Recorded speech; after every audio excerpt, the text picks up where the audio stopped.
Hello everyone, my name is Brendan Snyder. Thank you so much for joining me and welcome to a fun discussion topic that I think is going to ignite a fierce debate on it. We've all had this one sitting back with our friends discussing it. Which is better, the CD or vinyl? And I think there's pros and cons for both of these things. I'm not really saying one is better than the other here, but there are definitely pluses and there are some minuses to each format here. We're going to dive into all of that in just a bit.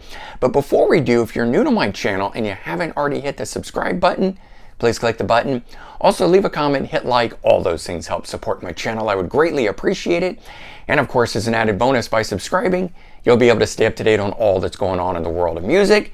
Just like this, with an exciting discussion topic here, which is better, CDs or vinyl?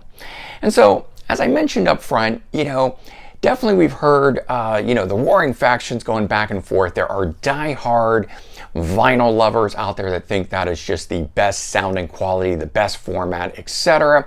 Likewise, on the other side of the fence, you've got people that think CDs are that way.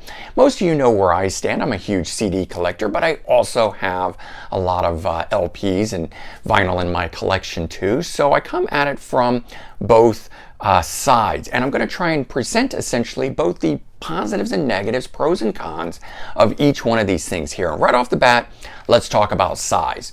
So standard, jewel case size thing here, 5x6 roughly, give or take. And we've got the LP, right? Try to get those together there. And so the LP itself is about 2.5 times the size of what a CD is, a standard CD. But the thing is with, LPs, the album covers were so much bigger, you could really kind of like sink into that as an image when you're looking at it. A little bit harder to do with the smaller jewel case, or CD, I should say, because it's not just the jewel case, it's any of them.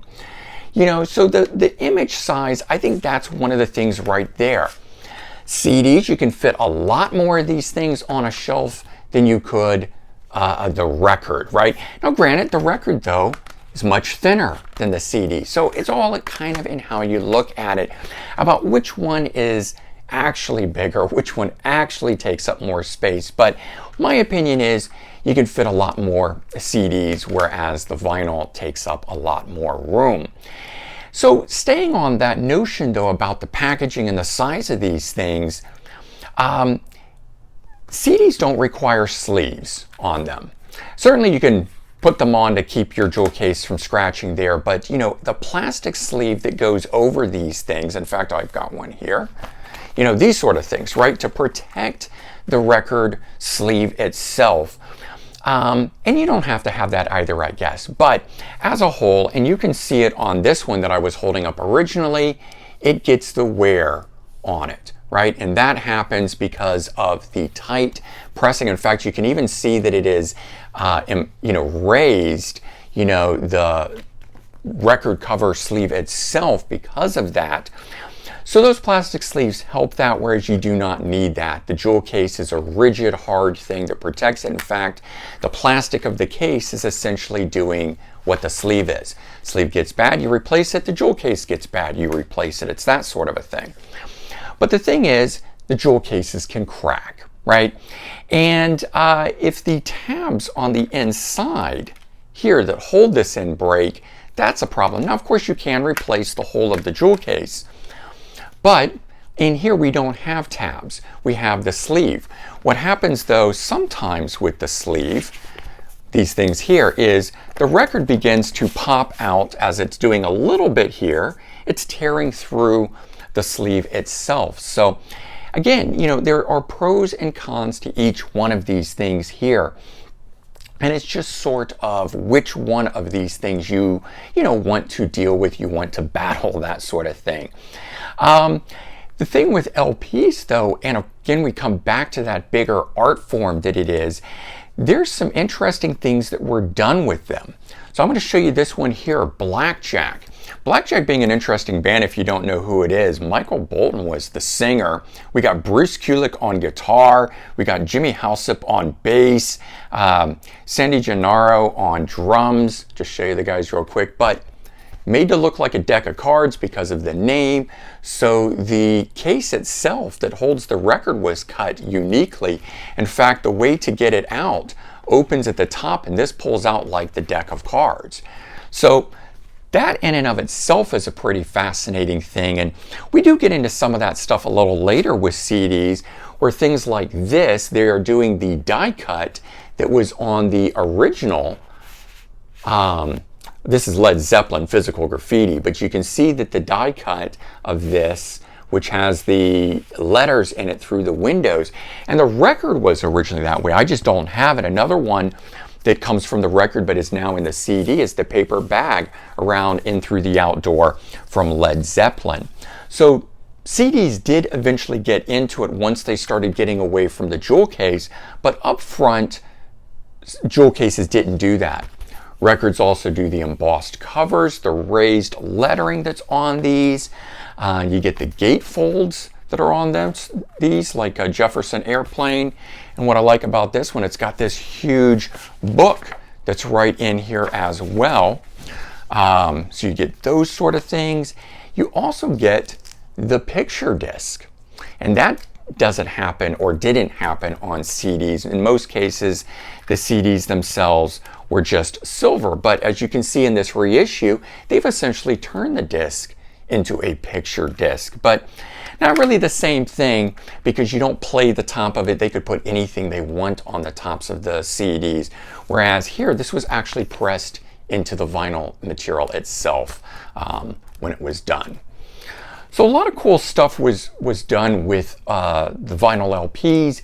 You also got sometimes stickers, posters, things of that nature. And again, later on, that stuff is much more prevalent in CDs now. But I'm sort of comparing it at the origination of these things. And I find that stuff to be pretty interesting. And so there's a lot of fun going back to the bigger LP size, pulling out the bigger poster that would come with those things, or getting a few stickers or stuff like that, or the cool package on it. That didn't always happen on CDs. And so again, you know, a lot of good things coming both ways on stuff. Let's just, I want to just touch on this real quick as I'm thinking about it. We're going to go back to size briefly here, where the 7-inch or the 45 is still bigger than the CD was. So when we're talking about, you know, again, things that taking up space, we have the LP, you know, the 7-inch or the 45, and the CD, and so forth. And there were even 3-inch CD singles that got smaller than all of that. So size kept going down in relation to stuff like that. But while we're talking, you know, we've been on, you know, the packaging and the size of these things. Let's talk about durability of these things. So LPs, of course, can warp and wear. The more they're used, because you have a physical needle touching on the vinyl itself, it does wear it down over time. And they can warp if they're not kept right. It doesn't take a lot for a record to warp, but doesn't really affect it much in the sense that it will still play.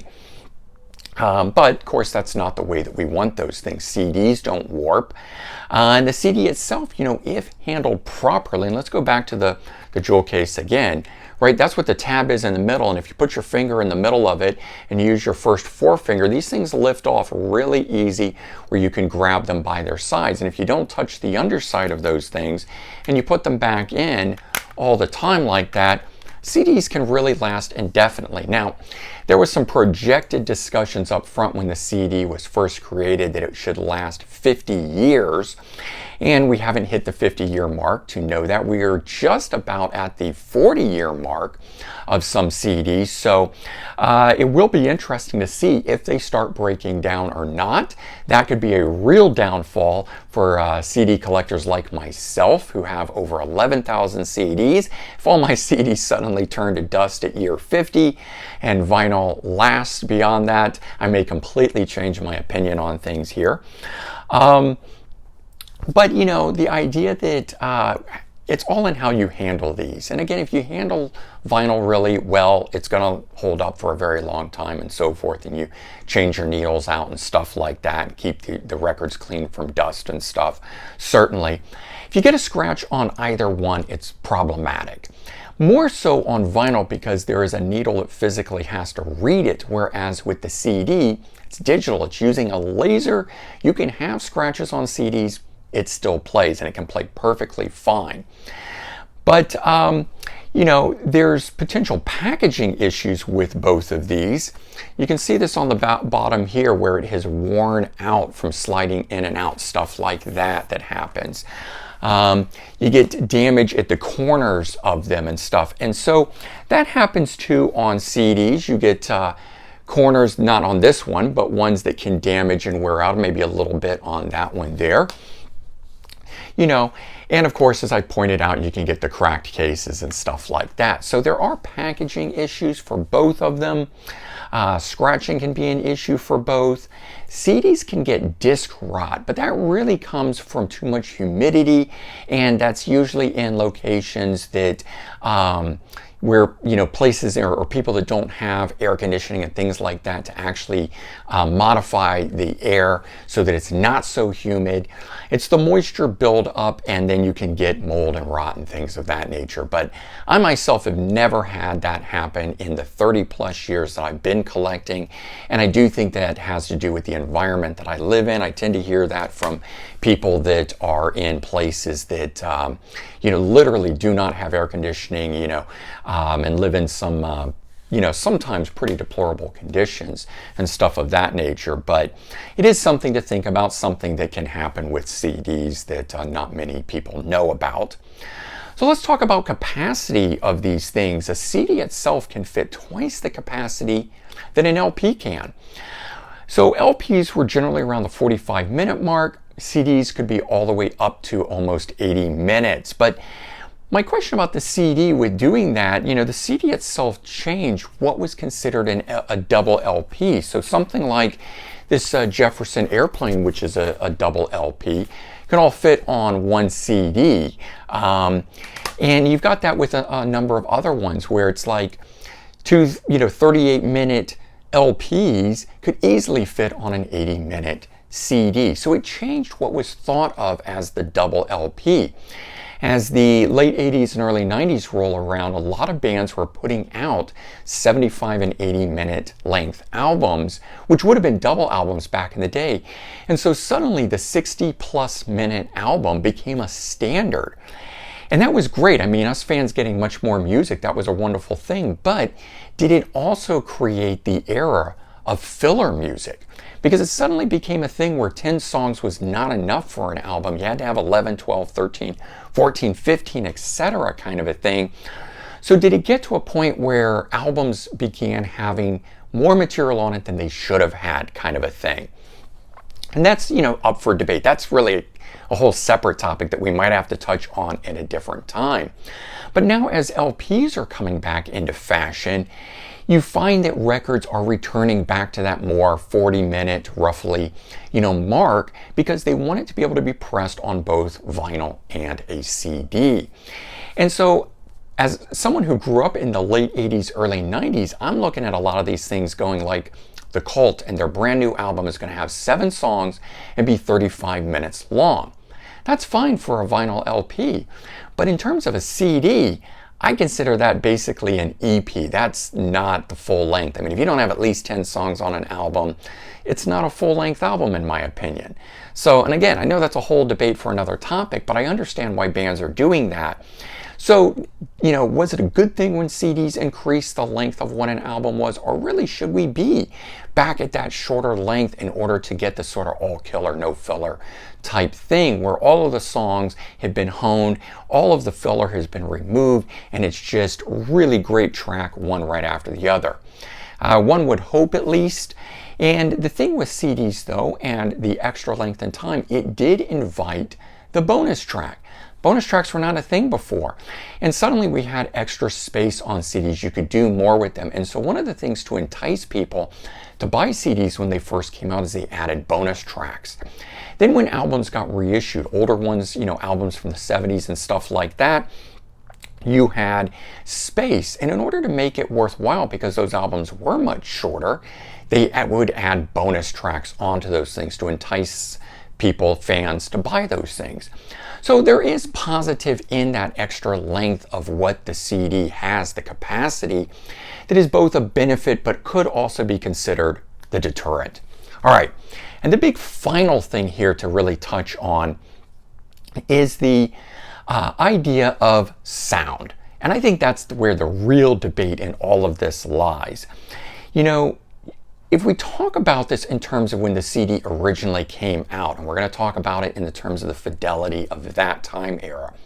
If you take something like the debut album by Boston, and you have the original record of it and you listen to it, and then you listen to an early 80s pressing on CD, the vinyl LP definitely sounds better than that. There's no question about that. But as time went on and albums were recorded digitally or recorded in being at the time and being pressed to CD at the same time, all of that got worked out. CDs themselves, in my opinion, have sounded as good as vinyl from about the late 80s on. And definitely presently today. And then if we look at it and we talk about that most bands record digital today. So you've got a digital recording that is pressed on an analog format of record. It's really the same thing. And so that leads us into the next thing here, where we've got the whole big brouhaha that has been going on regarding MoFi pressings, and MoFi being Mobile Fidelity Sound Laboratory, which is a label that had sort of specialized in audiophile issues, and it would take that analog source and press it down, and it was just supposed to be the absolute best quality. And some of these LPs go for $100, $150 because of this.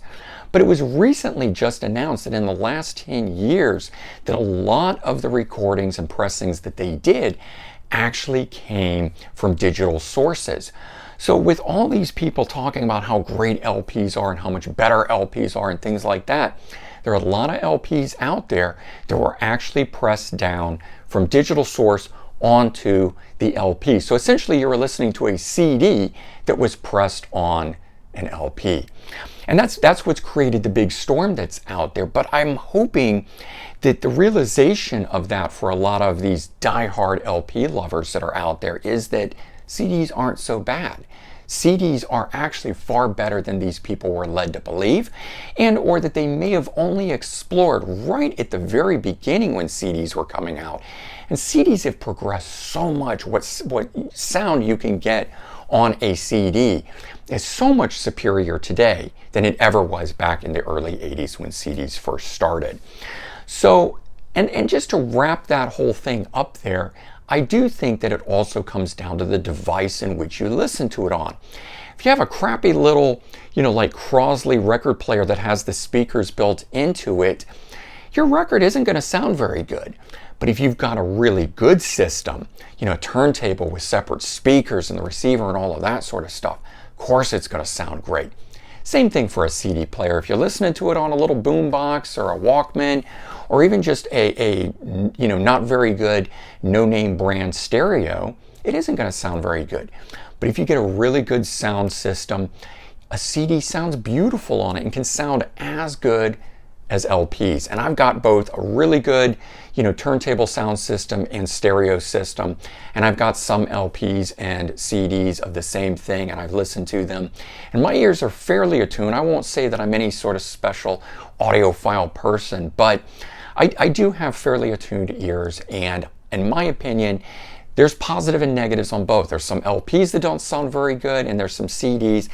And in all of that sound, records can build up the hiss and the pop and that sort of stuff. CDs don't get that. So again, a lot of different things going both ways on these. And so we come back to the question, which is better, the CD or the vinyl? And I think I've made a good case of both pros and cons on each one of these. Again, you guys know where I stand on it. I love my CDs. I still collect vinyl because there's a lot of things on vinyl that were never issued to CD, and there's a lot of things on CD that's never been issued to vinyl. So I think that's one of those things that you can find a lot of positives going both ways in it. And you know, I didn't pick this up and show all of this here, but CDs certainly have a lot of cool things that have come up in recent years, and they do the gatefolds now. And I'm going to show you this Paul McCartney limited edition thing that opens up, you know, like this, or I don't even say it was limited edition because it was the regular format of it. So, you know, you've got all these different things that CDs have become or gone into, like the ebooks here, which, you know, are basically hardcover style books, but we go back to the LP and what they do in the picture disc and all of that. And so lots of great stuff, lots of pros, some cons. I think nothing that would, you know, rule out any one in particular, but I'm going to turn it over to you guys, and certainly you can weigh in on it. You can tell me why you think the LP is better, or why you think the CD is better, why you think neither one's good, or why both are great. Certainly let me know your thoughts. I'd be interested. Let's have a great conversation here. Let's not knock anyone, but let's hear what everyone's got to say about this. So, all right, everyone, take care. Have a great day. Go out and enjoy some music on whichever is your favorite format, and I'll be talking to you real soon. Bye-bye, everyone.